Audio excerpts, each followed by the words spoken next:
हमारा संविधान ये हमें बहुत कुछ देता है ना? पर क्या कभी ये सोचा है कि ये बदले में हमसे चाहता क्या है? तो आज हम बात करने वाले हैं सिक्के के इसी दूसरे पहलू की, यानी हमारे मौलिक कर्तव्यों की, जो एक नागरिक के तौर पर हमारी जिम्मेदारियां तय करते हैं। तो चलिए इसी सवाल को थोड़ा और करीब से देखते हैं। हम सब अपने मौलिक अधिकारों की, अपने फंडामेंटल राइट्स की बात तो खूब करते हैं, लेकिन इन अधिकारों के साथ कौन सी जिम्मेदारियां आती हैं? बस यही है आज की हमारी चर्चा का मुख्य विषय। देखिए, अधिकार और कर्तव्य में ना एक बहुत बड़ा फर्क है। अधिकार वो हैं जो सरकार को हमें देने ही होंगे और हम उन्हें कोर्ट में जाकर मांग भी सकते हैं। पर कर्तव्य वो हमारी नैतिक, हमारी मॉरल जिम्मेदारियां हैं। और एक बड़ी दिलचस्प बात यह है कि इन्हें 1976 में हमारे संविधान में जोड़ा गया था। क्यों? ताकि अधिकारों और जिम्मेदारियों के बीच एक बैलेंस, एक संतुलन बनाया जा सके। चलिए अब शुरू करते हैं पहले और सबसे जरूरी कर्तव्य से। ये वो जिम्मेदारियां हैं जो एक नागरिक के तौर पर हमारे और देश के रिश्ते को मजबूत करती हैं। कह सकते हैं कि ये हमारी नागरिकता की नींव हैं। तो इस कैटेगरी में 3 सबसे अहम कर्तव्य आते हैं। पहला, हमारे राष्ट्रीय प्रतीकों जैसे तिरंगे और राष्ट्रगान का दिल से सम्मान करना। दूसरा, आज़ादी की लड़ाई के जो महान आदर्श थे उन्हें अपने दिल में बसाए रखना। और तीसरा, जो सबसे जरूरी है, हमारे देश की संप्रभुता, एकता और अखंडता की हर हाल में रक्षा करना। और इस कर्तव्य का इससे बड़ा उदाहरण और क्या हो सकता है? कैप्टन विक्रम बत्रा, 1999 का कारगिल युद्ध। उन्होंने देश के लिए अपनी जान की जरा भी परवाह नहीं की। उनके वो आखिरी शब्द, ये दिल मांगे मोर, आज भी हम सबके दिलों में देशभक्ति की एक आग सी जला देते हैं। उन्होंने अपना सब कुछ बलिदान करके भारत की संप्रभुता और अखंडता को बनाए रखने का जो कर्तव्य निभाया, वो वाकई बेमिसाल है।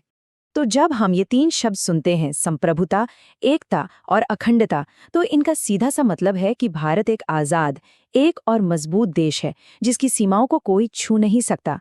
कैप्टन बत्रा जैसे वीरों ने इसी सिद्धांत के लिए अपनी जान दे दी और इसकी रक्षा करना हम सभी का कर्तव्य है। अब बात करते हैं समाज के प्रति हमारी जिम्मेदारियों की।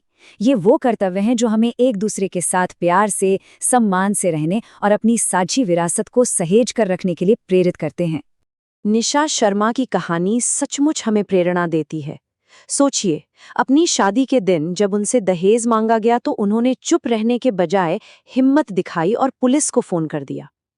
उनका ये कदम उन सभी बुरी प्रथाओं के खिलाफ एक मजबूत आवाज बन गया जो महिलाओं का अपमान करती हैं। ये सिर्फ कानून का पालन करना नहीं था, बल्कि एक नागरिक के तौर पर अपनी जिम्मेदारी को निभाना था। इसी तरह आपस में भाईचारे को बढ़ावा देना भी हमारा एक बहुत बड़ा कर्तव्य है। और इसका एक बेहतरीन उदाहरण हमें कश्मीर में देखने को मिलता है, जहां अमरनाथ यात्रा के दौरान स्थानीय मुस्लिम भाई हिंदू तीर्थयात्रियों की कितनी मदद और सुरक्षा करते हैं। ये धार्मिक भेदभाव से ऊपर उठकर हमारे देश की असली गंगा जमनी तहजीब को दिखाता है। और जब हम अपनी विरासत को सहेजने की बात करते हैं ना, तो हम भारत की समग्र संस्कृति या कॉम्पोजिट कल्चर की बात कर रहे होते हैं। ये कोई एक संस्कृति नहीं, बल्कि सूफी संगीत, क्लासिकल डांस, मुगल और मंदिर आर्किटेक्चर जैसी हजारों परंपराओं का एक खूबसूरत गुलदस्ता है।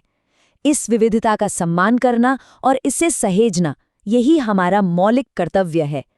और अब आते हैं हम अपने अंतिम लेकिन शायद सबसे जरूरी कर्तव्यों पर, देश की प्रगति में अपना योगदान देना। ये वो काम है जो मिलकर हमारे देश को एक बेहतर भविष्य की ओर लेकर जाते हैं। जरा ये नंबर देखिए, 1360 एकड़। जादव पायेंग, जिन्हें फॉरेस्ट मैन भी कहते हैं, उन्होंने अकेले ही इतना बड़ा जंगल खड़ा कर दिया। उनकी कहानी इस बात का जीता जागता सबूत है कि एक अकेला इंसान भी पर्यावरण की रक्षा करके कितना बड़ा, कितना पॉजिटिव बदलाव ला सकता है। हमारा एक और कर्तव्य है वैज्ञानिक सोच, यानी साइंटिफिक टेम्पर को अपनाना। इसका सीधा सा मतलब है कि हम किसी भी बात पर आंख बंद करके यकीन न करें, बल्कि तर्क और सबूत के आधार पर सोचें। डॉक्टर नरेंद्र दाभोलकर जैसे समाज सुधारकों ने हानिकारक अंधविश्वासों के खिलाफ लड़ाई लड़कर इसी कर्तव्य को निभाया। और फिर आता है अपने काम में बेस्ट होने का कर्तव्य। ये सिर्फ नीरज चोपड़ा जैसे ओलंपिक हीरो के लिए नहीं है जो देश का नाम रोशन करते हैं, बल्कि ये उस स्कूल टीचर पर भी उतना ही लागू होता है जो हर दिन मेहनत करके देश का भविष्य बना रहा है। हर कोई अपने काम में एक्सीलेंस हासिल करके देश को आगे बढ़ा सकता है। और अब जरा इस चार्ट पर नजर डालिए।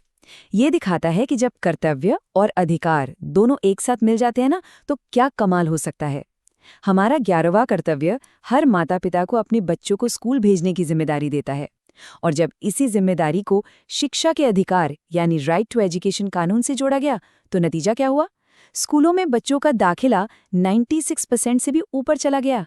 ये एक जबरदस्त बदलाव है। तो इन सभी बड़ी बड़ी बातों को हम अपनी रोजमर्रा की जिंदगी में कैसे अपना सकते हैं? चलिए अब ये समझते हैं, क्योंकि याद रखिए, बड़े बदलाव हमेशा छोटे कदमों से ही शुरू होते हैं। ये कर्तव्य सुनने में भले ही बहुत बड़े लगते हों, लेकिन असल में ये हमारे रोज के कामों से ही जुड़े हैं। कचरा सही जगह फेंकना, सरकारी संपत्ति को नुकसान न पहुंचाना, या बस अपना काम पूरी ईमानदारी से करना, ये सभी हमारे मौलिक कर्तव्यों को पूरा करने के ही तरीके हैं। जैसा कि महात्मा गांधी ने कहा था, अधिकारों का असली स्रोत कर्तव्य है। और बस यही इस पूरी चर्चा का सार है। हमारे अधिकार तभी सही मायने में पूरे होते हैं जब हम सभी नागरिक अपनी जिम्मेदारियों को भी पूरी ईमानदारी से निभाते हैं। ये एक दूसरे के विरोधी नहीं हैं, बल्कि एक ही सिक्के के दो पहलू हैं। तो अंत में एक सवाल हम सभी को खुद से पूछना चाहिए। असली सवाल ये नहीं है कि इन कर्तव्यों को ना मानने पर कोई कानूनी सजा होगी या नहीं। असली सवाल तो ये है कि क्या हम एक जिम्मेदार नागरिक के तौर पर देश के प्रति अपनी भूमिका निभा रहे हैं।